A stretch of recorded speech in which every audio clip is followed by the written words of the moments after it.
Zyre që ishtë në studio pak ditë ndaj nga sfida e futbolit, por përsërisë njerë, por që padyshim ka shumë shka tjetër vesh futbolit që do luhet në atë sfida mes Shqipërisë dhe Serbisë. Dhe unë kam kënaqësinë të kem një nga legjendat e futbollit shqiptar, zotin Vasil Ruci. Zotin Ruci, kënaqësi dhe privilegj të kem në këtë bisedë. Faleminderit shumë. Përshëndetje dhe kënaqësi dhe unë. Zotin Ruci, po, më thuaj. Jo, ndjesi unë ndërpreva. Kam kënaqësi dhe unë të diskutoj për këtë ndeshje, sepse besoj nuk është thjesht vetëm një ndeshje. Pikërisht, pse unë këtu e nisa. Sa e vështirë është për një futbollist që ta ndajë një ndeshje futbolli, që duhet të jetë një ndeshje futbolli, nga gjithë gjërat e tjera që vishen, që i merr historia, sa e vështirë është për një futbollist, qoftë një shqiptar i lindur në Kosovë, që ka përjetuar gjithçka i ka bërë Serbia. Tani, cila është e fija ndarëse mes të qenurit i ftohtë edhe të qenurit ai që je? Unë besoj e vështirë do të jetë në qoftë se ne ndajmë me njënë futbollin, me njënë politikën. Dhe besoj se këtë radhë duhet futbolli bashkë me spektatorit, bashkë me shikuesit që do të jenë ndeshje, duhet të jenë në një frymë, duhet mendoj më shumë që brenda fushës lojës të prodhojmë futboll, dhe unë besoj në qoftë se do prodhojmë futboll dhe me ekipin që kemi, patjetër që do arrim rezultat pozitiv. Dhe kur e arrim rezultatin pozitiv, pastaj çdo gjë, çdo lloj komendi na takon neve që të jemi ata që ta diskutojmë dhe të jemi fitues. Zotin Ruci, duhet të të pyes pak, sepse si futbollist, padyshim mund të më japësh një koment dhe një analizë shumë saktë. Duke qenë se kemi një trajner nga Brazili që nuk e njeh. Okej, ai ka lexuar, por nuk e ka përjetuar atë gjë.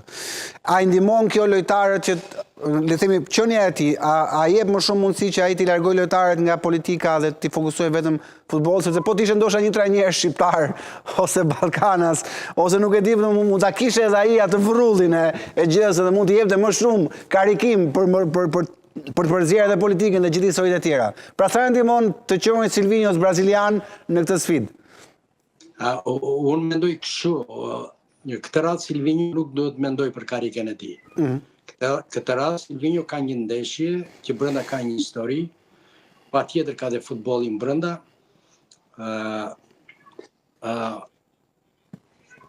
Edhe ja, besoj, vetëm një sekondë Ruci, se kemi problem, ka ikur figura, besoj të rregullohet me një herë gjërat vogla teknike që nuk ka ndodhin këto, por padyshim besoj ta kem sërish Vasil Rucin për të vijuar, për të analizuar ndeshjen me Serbinë, për atë se si po e përgatit Silvinjo këtë sfidë dhe çfarë si do i përgjigjen futbollistët skemave të tij, padyshim të pandikuar. Kjo dhe është e mirë, po gjithë të dim që është e vështirë. Po, jemi sërish, zoti Ruci, gjëra që ndodhi, nuk ka problem, pra po thonim që Silvinjo nuk duhet mendoj për karikën e tij në këtë sfidë. Në këtë sfidë s'duhet mendoj për karikën e tij, në këtë sfidë ai këtë ndeshje duhet të sakrifikojë për popullin shqiptar, për spektatorin shqiptar, që kjo ndeshje padyshim që brenda vetes tonë gjithë kemi dhe pak politik, por e rëndësishme është që në këtë ndeshje duhet të tregojmë më shumë futboll se sa politik, sepse jemi të zotë ta bëjmë këtë punë. E kuptoj, ndalim pak tek futbolli tashmë. Lojtarët e thirrur, si të duket? I kënaqur, i mërzitur ndoshta jo, po prisje emra të tjerë?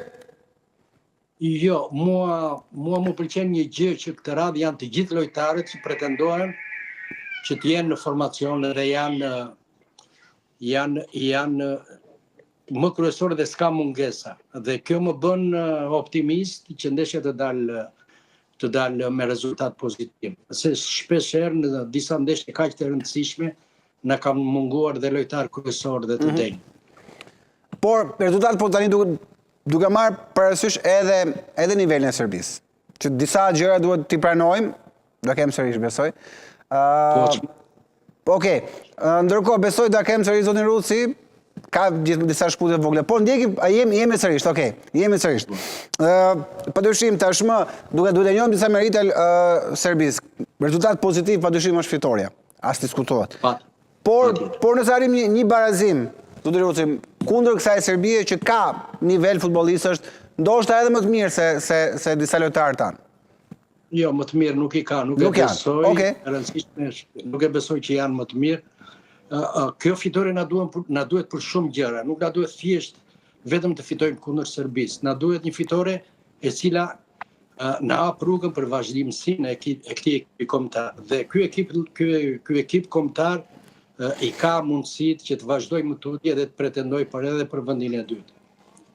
Ajo do ishte, vendi i parë nuk diskutohet njerë, por nëse do ishte ju, zoti Ruci, me këtë 11 që do nisit, këtë do preferoni, pra çfarë stili dohet nisit që fillim? Unë merre vetëm me sulmi, më pëlqen gjithmonë që pjesa e sulmit është pjesa më delikate në një ekip dhe besoj do doja që të kisha brojën Dakun edhe Hoxhën nga e djathta, për arsye se